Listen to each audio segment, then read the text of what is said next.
arrivés à un niveau de connaissance de Jésus-Christ, Jésus-Christ dit, bon, c'est bon, la mission est accomplie. Il reste maintenant le sprint final. Oui. Donc il va maintenant prier. Il va s'adresser à son Père, au vu et au su des disciples qui sont avec lui. Sauf, bien entendu, Judas qui est déjà parti pour faire sa mission, piloté par le diable. Oui. Père, l'heure est venue. Glorifie ton Fils, afin que ton Fils te glorifie. Selon que... On va d'abord s'arrêter là. Jésus-Christ parle en tant que quoi? Il s'adresse, là il parle en tant que quoi? En tant qu'homme. Mais qui se reconnaît fils de Dieu, il s'adresse à son Père. Vous comprenez? Quand nous serons convaincus, quand chacun d'entre vous sera convaincu que Dieu est son Père, vous n'invoquerez plus Dieu, vous pourrez vous adresser à votre Père. Donc c'est un homme qui s'adresse à Dieu en tant que Père. Il nous enseigne. Il n'avait pas besoin de cette prière. Et vous verrez qu'en fait cette prière-là, il se trouve que c'est même pour nous qui sommes là physiquement. Oui. Selon que tu lui as donné pouvoir sur toute chair, afin qu'il accorde la vie éternelle à tous ceux que tu lui as donnés. Donc Dieu a donné, il confesse devant ceux qui viennent de reconnaître qu'il est venu de Dieu, il confesse qu'il a autorité sur toutes les âmes des hommes. Quand tu dis toute chair là, il n'y a pas les moutons et les baleines et les éléphants et les moustiques et je ne sais pas quoi. Non, c'est les hommes. Puisque pour ce qui concerne les éléphants, les lions, les buffles, les panthères, les baleines, Dieu a donné l'autorité à l'homme. Donc le Christ n'a plus besoin d'avoir autorité sur eux. Il suffit qu'il ait autorité sur les hommes. Il a nécessairement autorité sur les animaux. Vous comprenez? Donc chair ici, là, c'est l'homme. Oui? Or, la vie éternelle, c'est qu'ils te connaissent, toi, le seul vrai Dieu, et celui que tu as envoyé, Jésus-Christ. Donc, la vie éternelle repose dans la connaissance de Dieu, repose dans la connaissance de Jésus-Christ. C'est pourquoi nous avons lu tout le livre de Jean pour mieux connaître ce Jésus-Christ-là. Pourquoi la connaissance de Dieu, la connaissance de Jésus-Christ nous communique-t-elle la vie? Parce que cette connaissance-là vient de la parole de Dieu. Or, en elle était la vie. Et la vie était la lumière des hommes, du monde. Connaître Dieu, c'est connaître sa parole. On ne peut pas connaître Dieu sans sa parole. Or, sa parole, c'est son Fils. Vous comprenez? Celui qui connaît la parole de Dieu connaît Jésus-Christ. Il connaît Jésus-Christ. Et cette parole-là, accueillie dans le cœur, apporte la vie éternelle. Sans la parole, pas de vie éternelle. Évidemment, ce n'est pas la lecture de la Bible. Il n'y a pas la vie éternelle dans la Bible. Certains appellent la Bible le livre sacré. Oui. La Bible, c'est un livre. Vous pouvez prendre, vous pouvez jeter au feu, à la poubelle. Si c'est usé, vous faites quoi de ça? Vous jetez, vous prenez une autre Bible. Dieu ne va pas se déchaîner du ciel. Pourquoi tu détruis ma parole? Sa parole n'est pas la Bible écrite, c'est pas ça sa parole. Ça, la parole qui est dans la Bible devient parole de Dieu au-dedans de notre cœur. Quand le Seigneur Jésus-Christ dit à Satan, il est écrit. Jésus-Christ n'a pas sorti sa Bible pour lire. Du reste, tout le monde reconnaissait qu'il n'avait même pas appris. Il était illettré. Mais il n'avait pas besoin de lire la Bible puisqu'il est la parole de Dieu. Pourquoi devait-il encore lire la Bible? Celui qui lit, il lit ce qu'il ne connaît pas. Mais ce que tu connais, pourquoi le lirais-tu encore? Vous comprenez ça? Donc il est la parole de Dieu. Et dans cette parole-là demeure la vie, demeure le Saint-Esprit, demeure le corps nouveau. qui vient avec entre les mains du Saint-Esprit ou dedans de nous. C'est toujours dans la parole là. Même le cœur nouveau, c'est dedans. Que les chrétiens ne cherchent pas. Ils cherchent seulement la parole de Dieu, ils ignorent que dedans là-bas, il y a aussi le cœur nouveau qui vient avec le Saint-Esprit.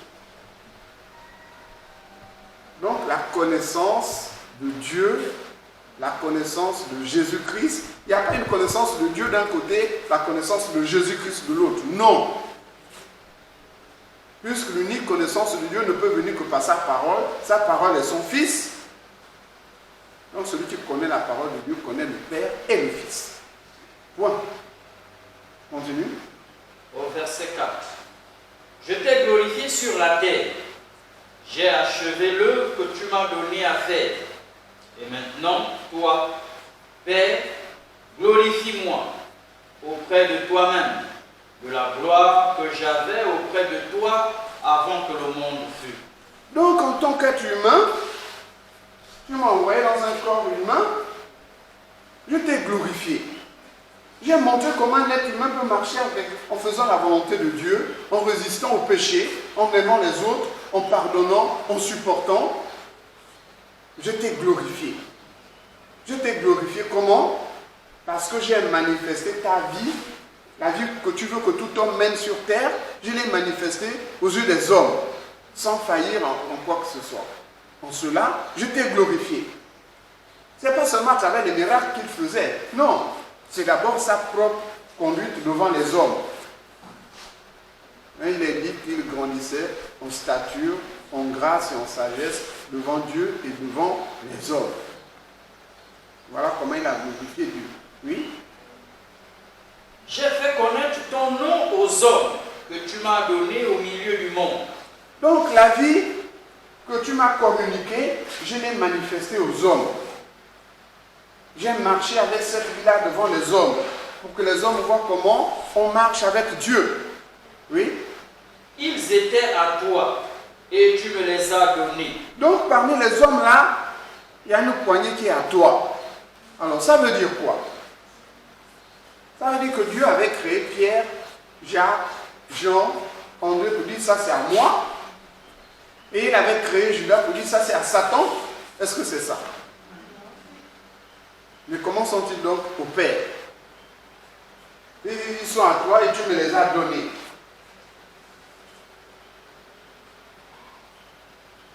Comment? Parce que leur cœur s'est laissé attirer par le Père. Personne ne vient à moi si le Père ne l'attire. On a lu ça, non? Voilà. Le Père attire comment? Il manifeste sa présence, il manifeste sa parole et le cœur se laisse convaincre. Et quand le cœur se laisse convaincre, tu appartiens à Dieu. Et le cœur qui ne se laisse pas convaincre n'appartient pas à Dieu. Mais Dieu ne fait pas de l'injustice en disant, bon, aujourd'hui je crée 2 bébés, celui-ci à moi, celui-ci à Satan. Non. Le Seigneur ne fait pas le lit de Satan. C'est les hommes eux-mêmes qui fabriquent le lit à Satan. Oui. Je reprends, ils étaient à toi et tu me les as donnés. Et ils ont gardé ta parole.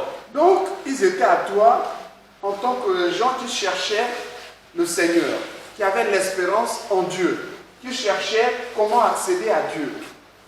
Et quand la parole est venue dans un corps, Dieu a fait en sorte que ces gens-là viennent à Jésus-Christ, homme. Pourquoi? Parce que leur cœur était déjà préparé. C'est pour cette raison que quand André est venu, il faut venir, hein. Il y a un homme là-bas, certainement c'est le Seigneur. Pierre a tout abandonné et est parti tout de suite. Il a entendu seulement le Seigneur, ah non, ça là, on ne plaisante pas. Il n'a pas posé des questions, il a foncé directement. Il a abandonné les filets et tout ça, le poisson qu'il pêchait, il est parti. Nathanaël, il y a Jésus, un homme, un prophète, mais est-ce que de Juda là-bas, plutôt comment s'appelle la province en question? Oui, de la Galilée. Est-ce que de la Galilée, il vient des prophètes? Même toi-même, regarde la Bible. Tu as déjà entendu qu'il y a un prophète qui est venu de Galilée? Bon, viens seulement, tu vas voir. Et quand le Seigneur commence à lui parler, oh, mais quand tu étais en train de méditer sous le figuier, là, je t'ai vu. Oh, comment tu sais que j'étais sous le figuier alors que j'étais tout seul, je suis parti me cacher pour méditer. Mais donc tu es le fils, il lui dit, ah, tu vois pas ça parce que je t'ai révélé ça. Mais attends, tu vas voir plus on fait ça. Donc, c'est le cœur de l'homme qui fait que tu as Dieu ou tu ne l'es pas, mais Dieu ne fait pas la combine. Il n'y a pas des gens qui l'ont créé pour la perdition, et d'autres qui l'ont créé pour le salut. Sinon, c'est lui qui décide de tout, donc si on est condamné, on n'est pas fautif parce qu'on a été créé pour être condamné. Non, Dieu ne veut pas que les pécheurs meurent, mais qu'ils se repentent afin qu'ils soient sauvés.